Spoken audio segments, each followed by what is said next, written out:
नमस्कार, मैं हूं दीपक कुमार और आप देख रहे हैं डीडी महावीर नगर। आइए देखते हैं आज की खास खबरें। मुख्यमंत्री नीतीश कुमार की समृद्धि यात्रा का आज हुआ समापन। प्रवासियों को 1056 करोड़ रुपए की विकास योजनाओं का तोहफा। प्रदेश के सभी सरकारी स्कूलों में अब राष्ट्रीय गीत वंदे मातरम का गायन होगा अनिवार्य। केंद्र सरकार ने इस साल 28 जनवरी को निर्देश दिया था जारी। पटना के रविंद्र भवन में आज सम्राट अशोक की 2370वीं जयंती मनाई गई। उप मुख्यमंत्री सम्राट चौधरी ने उनके जीवन उपलब्धियों पर की चर्चा। राजधानी पटना समेत प्रदेश भर में कल रामनवमी का त्यौहार मनाया जाएगा। पटना में मुख्य आयोजन डाकबंगला चौराहे पर होगा।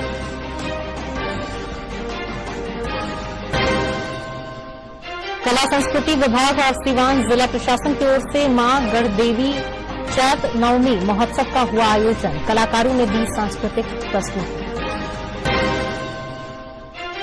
और पटना में 28 और 29 मार्च को 2 दिवसीय मगही महोत्सव का होगा आयोजन। कार्यक्रम का उद्देश्य मगही भाषा नई पीढ़ी को जोड़ना है। उन्होंने 583 करोड़ रुपए की लागत से 612 विकास योजनाओं का शिलान्यास किया। वहीं 473 करोड़ रुपए की लागत से 761 विकास योजनाओं की शुरुआत भी की।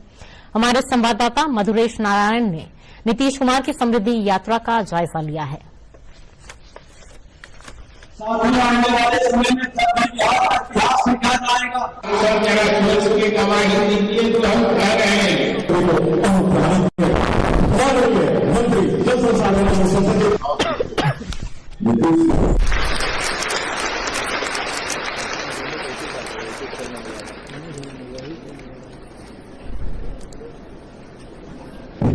डॉक्टर एवं व्यवसायी पटना छोड़कर बाहर चले गए थे और शहर में सड़कों की स्थिति बहुत खराब थी और बगल के जिलों में आना जाना बहुत कठिन था।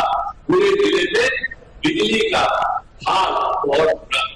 तो पहले वाला था तो हम देश के बारे में बताया है। आज ये उन लोगों ने इतना पहले वाली सरकार ने किया, ये कुछ नहीं। और हम लोगों को जैसे ही आया है तब से हम लोगों ने काम किया है। हम लोगों ने 2005 से कानून का राज स्थापित किया है तथा पटना जिले में विकास के सभी काम कराए हैं, चाहे पटना का शहरी काम हो या ग्रामीण इलाका हो। पटना की सभी सड़कों को सीएम नीतीश कुमार की समृद्धि यात्रा का 5वां चरण आज खत्म हो गया और बड़ी बात यह है कि समृद्धि यात्रा की शुरुआत 16 जनवरी से हुई थी और लगातार सीएम ने 38 जिलों का दौरा किया। इस दौरान जो राज्य सरकार के काम है उनको देखा और सीएम जिस जिस जिले में गए वहां बड़ा तोहफा भी दिया। आज जब इस यात्रा का समापन पटना में हो रहा था तो पटना को भी मुख्यमंत्री नीतीश कुमार ने 1056 करोड़ रुपए से ज्यादा की योजना का जो है वो तोहफा दिया। और ऐसे में हमारे साथ कुछ महिलाएं हैं जो इस कार्यक्रम में शामिल होने के लिए आई थी। कैसा लगा आपको इस कार्यक्रम? और आप जो आई हैं बिजली बचाओ भविष्य से सजाओ, आपके लिखा हुआ है, बिजली भी मुफ्त मिल रही है। हाँ, बिजली में फ्री में। कितना आ रहा है बिजली बिल पहले से ज्यादा एकदम में? 125 यूनिट से बेसी उठ रहा था, लग रहा है ना तो 125 यूनिट से बेसी लग रहा था ना तो ना नहीं उठा है। और 10,000 रुपए भी तो मिल रहा है। हाँ, मिला है। तो देखिए जो महिलाएं हैं आपको दिख रहा होगा कि उनमें कितना उत्साह है कि जो सीएम वो नीतीश कुमार को सुनने के लिए यहाँ पर पहुंची थी, उनमें कितना उत्साह देखने को मिल रहा है। बड़ी संख्या में महिलाएं हैं जो यहाँ पे आई थी, जो अब जो ये कार्यक्रम है वो खत्म होने के बाद निकल रही है। डीडी न्यूज के लिए कैमरा पर्सन प्रिंस के साथ पटना से मधुरेश नारायण। करते हुए उन्होंने कहा कि 2005 में एनडीए की सरकार आई जिसके बाद से बिहार में कानून का राज स्थापित हुआ। उन्होंने एनडीए सरकार की उपलब्धियां गिनाते हुए पिछली सरकार पर निशाना साधा।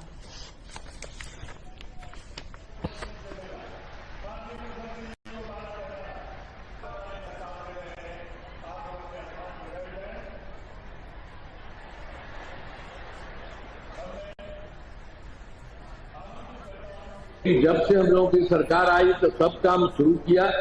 सर्वप्रथम शिक्षा के क्षेत्र में विशेष ध्यान दिया गया।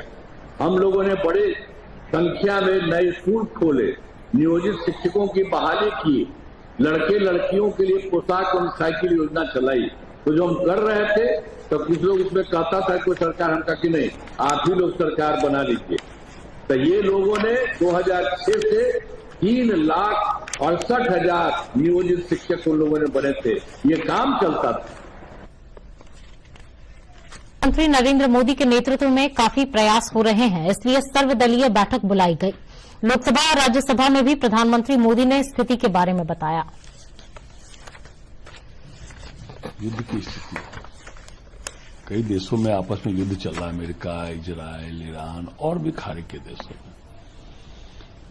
इस समय एक स्वर देश के विपक्षी दलों की, सत्ताधारी दलों, एक स्वर निकलना चाहिए और माननीय प्रधानमंत्री जी के नेतृत्व में बहुत प्रयास भी हो रहे हैं, इसलिए सर्वदलीय बैठक बुलाई गई। लोकसभा राज्यसभा में माननीय प्रधानमंत्री जी ने स्थिति बताई और टीएमसी को कोई मतलब नहीं है देश से, इस विशेष परिस्थिति राजनीति करना है, बंगाल में राजनीति करना है, बंगाल में चुनाव है तो कुछ कुछ बोलना है, इसलिए कोई टीएमसी को जरूर आना ही आना चाहिए था, लेकिन इन दलों को देश से कोई मतलब नहीं है, इस परिस्थिति से कोई मतलब नहीं है।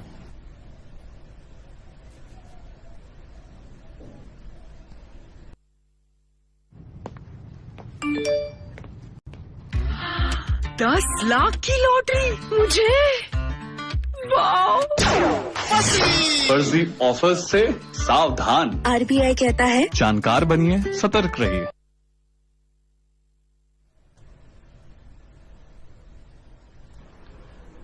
भारत इस युद्ध के माहौल में लगातार नजर बनाए रखी है और सर्वदलीय बैठक बुलाकर और सभी दल के लोगों का जो है राय भी लिया गया, उनसे समीक्षा भी किया गया और पाकिस्तान का जो हरकत है वो शुरू से अच्छा नहीं रहा है और भारत के प्रति वैसे भी पाकिस्तान जो है हर वक्त विरोधी रवैया ही रखता है।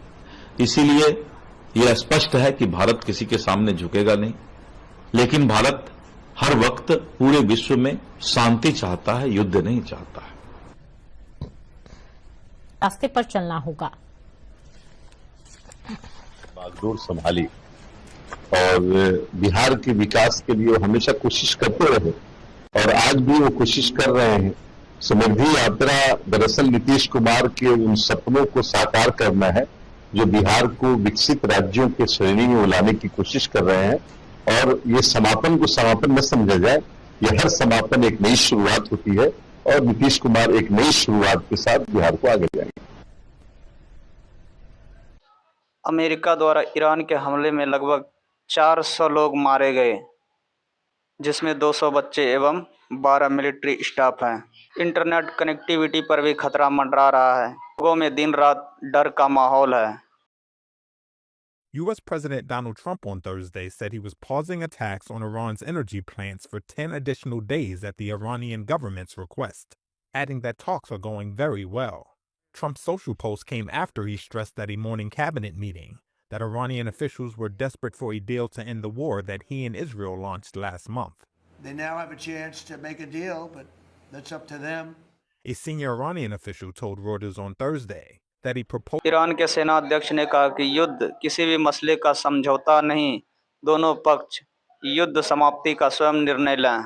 We are doing everything possible to urge the United States of America and Israel to pursue a diplomatic resolution to this conflict now. Much of what is being said there is not comprehensible to us from a strategic perspective, and so we are searching for methods to exert our influence, both from the European Union and beyond, to help bring this conflict to a close. अध्यक्ष अब्बास कराची ने कहा कि America यदि युद्ध समाप्ति चाहता है तो स्वयं निर्णय लें, अन्यथा ईरान मुंहतोड़ जवाब देता रहेगा। Fear intensifying in the dark. The choking clouds of smoke from burning oil, spreading across all lives, civilian and military. Israel का दावा है कि उन्होंने ईरान के नेवी चीफ को मार गिराया है।